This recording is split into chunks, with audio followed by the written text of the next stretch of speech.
Hello everyone, బాగున్నారా అందరూ? ఈరోజు నేను మీకు 2 ఫేమస్ టెంపుల్స్ చూపించబోతున్నాను.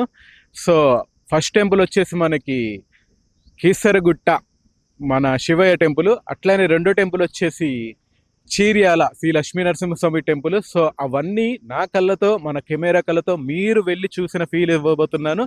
సో ఈ వీడియో మొత్తం చూడండి. మీరు చూస్తున్నారు జిఆర్ విధాత న్యూస్. నేను మీ కింగ్ సతీష్. సో మనం ఇప్పుడు స్టార్ట్ అవుతున్నాం. నాగోల్ నుంచి స్టార్ట్ అయ్యి మేము ఇప్పుడు కీసరగుట్ట వెళ్తున్నాము. ఆల్మోస్ట్ మాకు వెళ్ళడానికి ఒక 1 to 1.5 hours పడుతుంది. సో మీరు ఈ రోడ్డు చూస్తున్నారు కదా, ఐ థింక్ నాకు తెలిసి హైదరాబాద్లో ఉన్న బెస్ట్ రోడ్డుల్లో ఇదే నెంబర్ 1 ఉంటుంది. ఎక్కడ చిన్న గొంతు ఉండదు, ఎటు చూసిన చెట్లు, క్లైమేట్ కూడా చాలా బాగుంటుంది. సో హ్యాపీగా ఈ రోడ్డు మీకు చూపిద్దామని ఇక్కడ ఆగాము. సో దారిలో మనం మంచి మంచి లొకేషన్లన్నీ చూసుకుంటూ అట్లా టెంపుల్కి వెళ్ళి శివయ్య దర్శనం చేసుకుందాం. నాతో పాటు రండి, వీడియో మొత్తం చూడండి.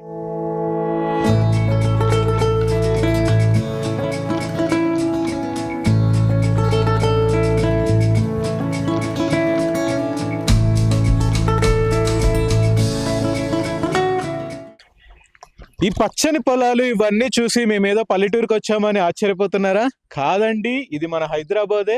మన గట్కేసర్ నుంచి కేవలం ఒక 5 kilometers దూరం వస్తే పచ్చని పొలాలు ఉన్నాయి. సో మేము వెళ్తూ వెళ్తూ నేచర్ ఎంజాయ్ చేసి గ్రీనరీ చూసి చాలా రోజులైందని ఆగాము.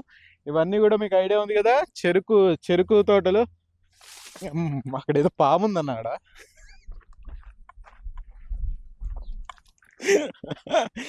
సారీ అండి, అక్కడ ఏదో చిన్న పాము పిల్ల అది లోపలికి వెళ్తుంది.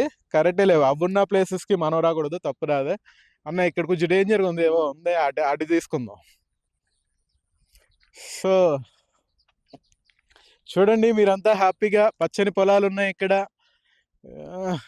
సో సరదాగా టెంపుల్ చూపిస్తా అని చెప్పాను కదా, వెళ్తూ వెళ్తూ ఆ వేలో ఈ గ్రీనరీ చాలా బాగుంది. మేము ఎంజాయ్ చేస్తూ కాసేపు ఆగాము ఇక్కడ. సో మీరు కూడా చూడండి, గ్రీనరీ నచ్చితే లైక్ కొట్టండి.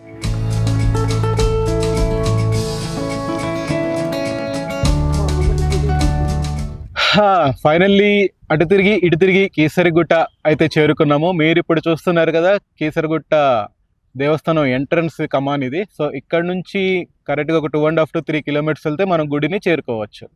సో చూస్తూనే వచ్చేయండి నాతో పాటు.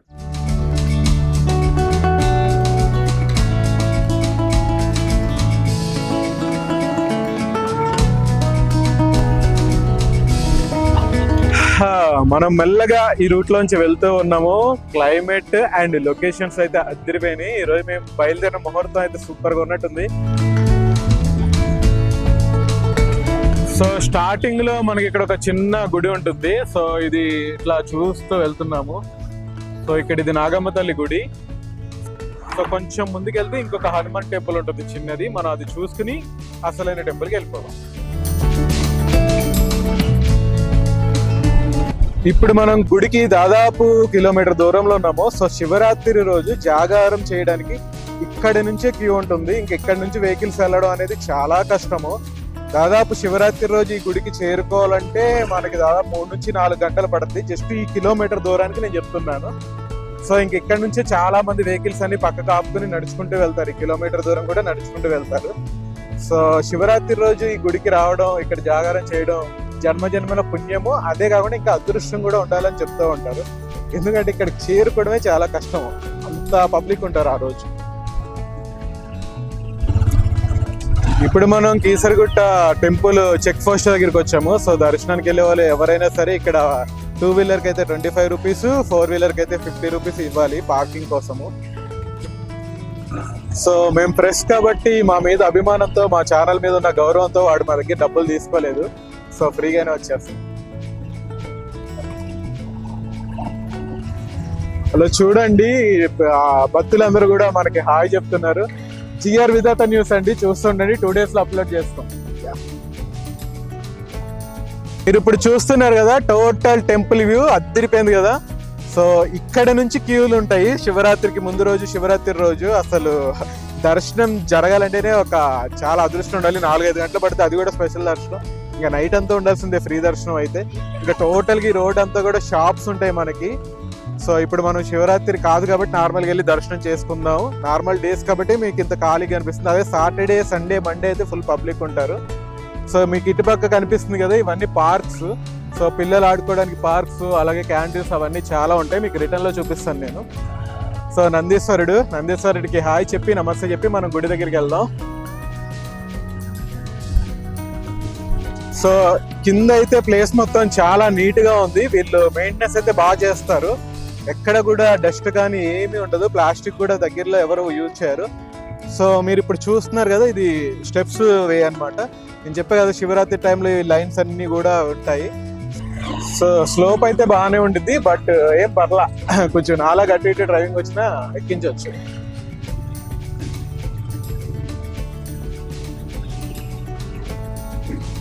మనకి అక్కడ చెట్లు కనిపిస్తే చూడండి, పైనుంచి చూడడానికి సీనరీ అయితే చాలా బాగుంది, అదిరిపోయింది.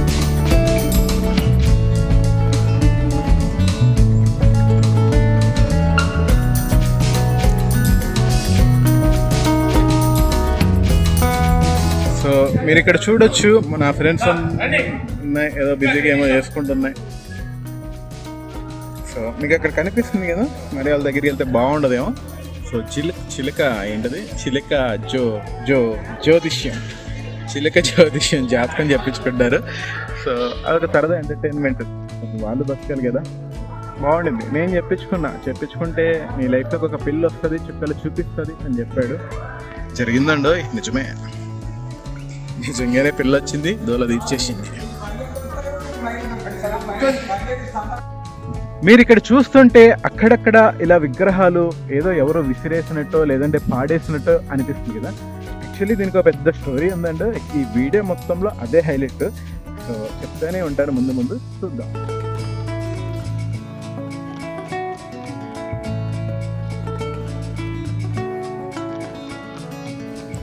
జై శ్రీరామ్. ఐ థింక్ నాకు తెలిసింది 101 అడుగుల హనుమాన్ విగ్రహం అండి. కరెక్ట్ ఇన్ఫర్మేషన్ కదా, చెప్తాను ఒక్క నిమిషం. సో ముందే క్లియర్గా చూడండి. సో మీరు ఇక్కడ చూడొచ్చు కొండ. సో డౌన్ చాలా బాగుంటుంది. నేను స్టార్టింగ్లో చెప్పాను కదా, శివరాత్రి రోజు చాలా మంది జాగారం చేస్తారని. ఈ కొండ మొత్తం ఫుల్ అయిపోద్ది, అసలు ఎవరు ఎక్కడ కూర్చోడానికి కూడా స్పేస్ ఉండదు, మొత్తం ఇక్కడ ఉంటారు భక్తులు. సో నిజంగా ఆ రోజు చాలా బాగుంటుంది. సో ఇప్పుడు మీకు వీడియో మొత్తం చూపిస్తాను క్లియర్గా, కొండ విజువల్స్ అన్నీ చూపిస్తాను, అట్లాగే ఈ స్టోరీ చెప్తాను, వినండి. సో మనం ఇప్పటివరకు కేసరగుట్టకి ఎట్లా వెళ్ళి అప్పుడు ఆ రూట్ ఎలా ఉంది, ఆ విజువల్స్ అవన్నీ మీరు చూసారు కదా. ఇప్పుడు మనం కేసరగుట్ట చరిత్ర తెలుసుకుందాం. కేసరగుట్ట తెలంగాణ రాష్ట్రం మేడ్చల్ మల్కాజ్గిరి జిల్లాల్లో ఉన్న ప్రముఖ హిందూ పుణ్యక్షేత్రం. ఇది హైదరాబాద్కు సుమారు 30 కిలోమీటర్ల దూరంలో ఉంది. ఇక్కడ ఈ గుడిని శ్రీ రామలింగేశ్వర స్వామి ఆలయం అని అంటారు. ఇంకా మనం పురాణాల ప్రకారం చూసుకుంటే శ్రీరాముడు రావణుడిని సంహరించిన తర్వాత బ్రహ్మహత్య పాపం నుంచి విముక్తి పొందేందుకు శివలింగాన్ని ప్రతిష్ఠించాలని నిర్ణయించుకున్నాడు. అందుకోసం హనుమంతుడిని కాశీ, వారణాసికి పంపి శివలింగాన్ని తీసుకురమ్మని చెప్పాడు.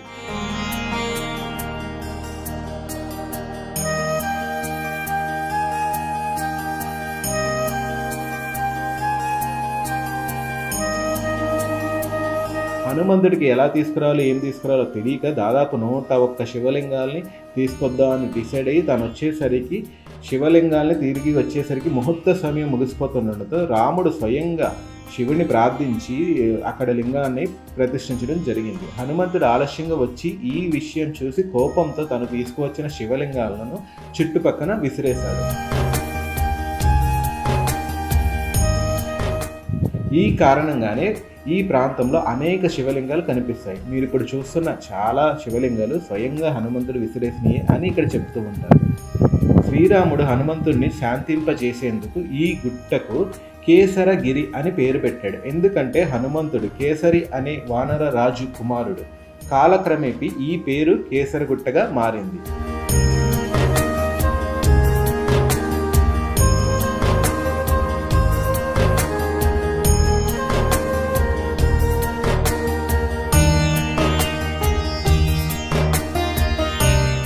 ఇంకా మనం చరిత్ర నేపథ్యం చూసుకుంటే అప్పట్లో ఇది ఘాటిక అనే పేరుతో పిలువబడింది.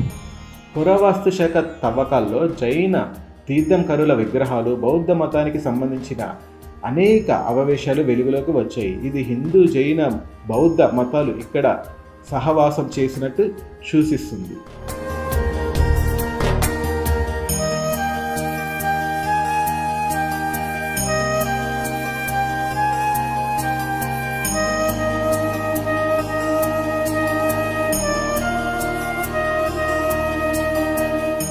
ఇంకా ఈ ఆలయం వద్ద తిరుమల తిరుపతి దేవస్థానం టీటీడీ నిర్వహించే వేద పాఠశాల కూడా ఉంది. ఇంకా ఈ గుడికి ప్రతి శివరాత్రి రోజు జాగారం కోసం కొన్ని లక్షల మంది అయితే వస్తారు. నేను ముందే చెప్పినట్టుగా ఈ జాగారం చేయడం అనేది, ఇక్కడ జాగారం చేసే మహా పుణ్యం వస్తుందని ఇక్కడ భక్తులు నమ్ముతారు.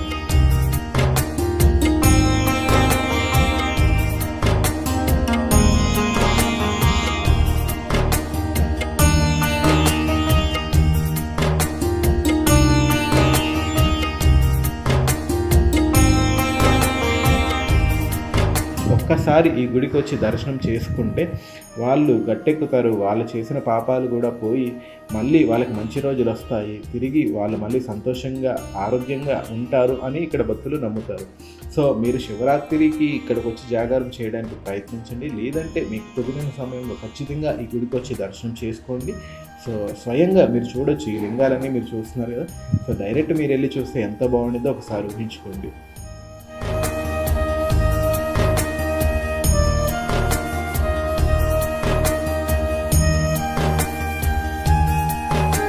ఇక్కడ ప్రత్యేకతల గురించి తెలుసుకోవాలంటే, ఆలయం గుట్టపై ఉండడం వల్ల అక్కడి నుండి చుట్టుపక్కల ప్రకృతి దృశ్యాలు అద్భుతంగా కనిపిస్తాయి.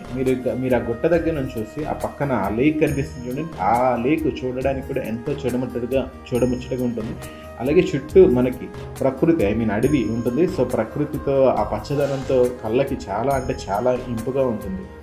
ఇంకా మహాశివరాత్రి, కార్తీక మాసం వంటి పండుగల సందర్భంగా లక్షలాది మంది భక్తులు ఇక్కడికి వస్తారు.